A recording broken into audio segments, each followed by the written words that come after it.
Hey guys, Adam Rose, Vice President Senior Loan Officer of Western Ohio Mortgage here in Sydney, Ohio. Today's another episode of the Mortgage Guy podcast, and I wanted to hop in here because I do leave for vacation, so I wanted to give you a quick market update of what's going on out there. So it won't be too long, but one of the big things is Fed met, and as anticipated, rates didn't really move. We weren't really expecting a cut yet, mainly because the dollar is a little weaker right now. It's kind of getting to the lowest point it's been in a while. Gold and silver's really gone up a little bit. Could be a leading indicator of some inflationary issues. Obviously, all the numbers aren't out, so it depends on what the jobs market is going to look like. But so we're kind of flat, right? Fannie Mae, Freddie Mac still looking at a long 12-month projection of into the low fives by the end of the year. That has not changed. They haven't updated that projection. It's just a little too early. They're really leaning on a very, very strong spring market. Let's hope that's the case. Houses have been sitting a touch bit longer than usual. It's taking a little bit longer to get those offloaded. It's just a mix of high price points. Rates are still right there where they, it's a lot better than where they've been, of course, being in the low sixes, upper fives, depending on your program and credit score. But some people are just still on the fence, kind of sitting back, waiting to see what happens. And so it's going to be interesting to see what happens in March, April in this spring market. So we might see a slight, a couple more price cuts in regards to the housing that's out there right now. I don't know. We'll kind of see. But, as we've talked to agents in this market and got their feedback, I really do believe if the house is right, good updates, price points, very competitive, those houses are still flying off the market. They really are. It's just got to be that right, perfect storm, location, fitting the needs of a lot of buyers at the same time, with the size and bed bath counts and quality and things like that. So at a very competitive price, and they're still flying. So that's still good news. Houses are moving. Some are sitting just a little bit longer than typical.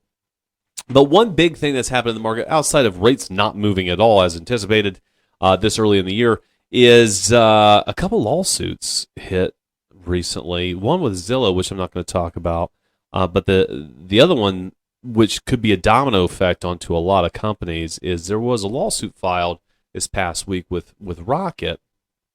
And I'm going to read just a little bit. It's the same attorneys that took down NAR back in 2024. If you remember the whole concept of, sellers not wanting to pay a buyer's agent and all this fun stuff, and sellers felt like they were overcharged because they were paying a buyer's agent, even though it was already built into the listing agent commission. That whole bunch who's going after everybody in the industry because apparently their massive billion-dollar lawsuits wasn't enough. They're going to keep rolling. Well, and I don't disagree, and it puts me in an awkward position as the president of the Ohio Mortgage Bankers Association and talking about this. It is about a member, but it is public knowledge. And the reason I'm bringing this up is because of the domino effect it could happen or could have on other large companies. And so the firm has filed a suit similar to a steering class action suit against Zillow that's happened. All right, so this is kind of a one-offer, but again, domino effect. And they're going to go after the entire referral network model. That's where it comes into play, okay?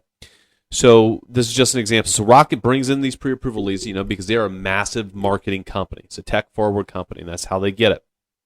That's the brand name in mortgage. So Rocket then refers these potential borrowers to Rocket Homes Realtors. So as a realtor, you can sign up to get leads from Rocket.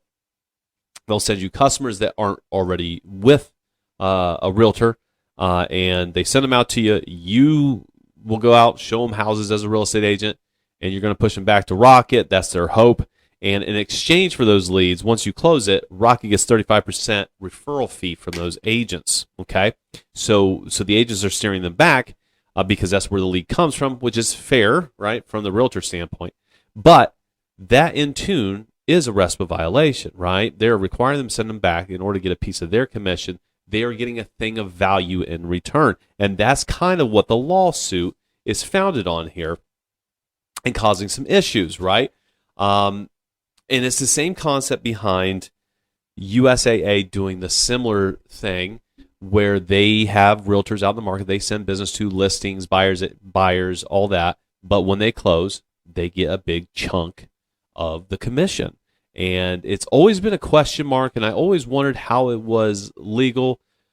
Again, gray area, I'm sure. My eyes, RESPA violation, and the attorney's eyes, definitely a RESPA violation as they're filing a class action suit. But the big thing with the class action isn't just the referral fee piece. Buyers were interviewed and said that they were in turn charged higher rates and costs to close that deal with Rocket after going through the referral program than what they could have got if they sought out Rocket on their own without being through that program. So that's where the lawsuit's coming into play with the buyers and how you get a class action. You get them together, you look at the market rates, the credit profiles, and say, all right, you went through this program, you got, example, 7% rate. Well, if you didn't go through that program, you could have got 6.75, whatever it is. I'm not sure what techniques, what methods they're using to determine this information, but that's another piece of the lawsuit is they felt buyers were getting charged higher rates by going through that specific referral program than if they weren't going through that specific referral program. And that's where it all comes down to, impacting the consumer. So that also is going to impact the USAA mortgage referral model, in my opinion. It's also going to impact Zillow's new referral model, which I'm not going to get into today. I'm sure that's going to be a very, very long topic for a different day, but definitely something that we need to keep our eyes on. And agents, if you are watching this, you may know what I'm talking about. It's not just purchasing leads from Zillow when they click. There's a new program out there that is very similar to what Rocket is doing, very similar to what USAA is doing. So it'll be interesting to see how this goes, because if these attorneys are successful against Rocket, there's no holding them back at that point. The precedence has been set. This whole model is going to go away, or you're going to pay dearly for it. And that's really all I got for you this week, other than an announcement, guys. So if you're a loan officer, if you work in the mortgage industry, if you're working in an industry that is related to the mortgage industry, insurance, mortgage insurance, what have you, appraisals, title work, anything like that, we do have our Future Leaders program that is going to be starting on March 3rd, and we have some very, very high-end speakers, very powerful CEOs, owners in the mortgage industry in this space. We also have 3 keynotes, which will be the head of the mortgage division for Fifth Third, Jay Plum.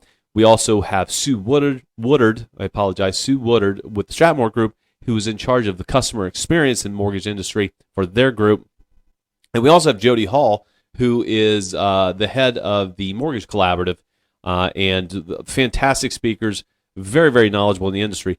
But that's not all we have, right? The curriculum is spread out over 4 days, and we're doing March 3rd and March 4th, which is all Zoom calls, and it starts around 8:30 in the morning, and just after lunch, and everything's broken out between 30 and 45-minute segments with all different topics going throughout those days. And then the following week, we're going to do Tuesday the 10th, and then on Wednesday the 11th, the final day of the class, we will all be meeting at the State House. We have our day at the Capitol where we're going to be meeting our legislators, our congressmen, our senators for the State House, talking to them about some of the issues that are going on in today's world, mortgage industry related, home ownership related, and what's happening, giving them some solutions to some of those issues, and kind of just seeing what their positions are on the topic, and pushing that agenda forward to make sure that we have a very good and ethical lending environment, and we are protecting our consumers, our taxpayers, homeowners, everybody in the state of Ohio. So I hope you can all join us. If you have some questions, do comment on the video. Drop a comment into the TikToks, wherever you're at. I'd be happy to get you the contact information on how to sign up for the class if you're interested. And that way we can have a fantastic 2026 graduating class at the OMBA conference in June. But that's all I got for you this week, guys. I'm going to be out for a week. Not going anywhere too sunny. It's going to be cold, but family trip. It's a must-go trip. Can't miss it. So we'll catch you when we get back, guys. Remember, subscribe on YouTube. Check us out on Spotify and Apple Podcasts, and we'll catch you all next week.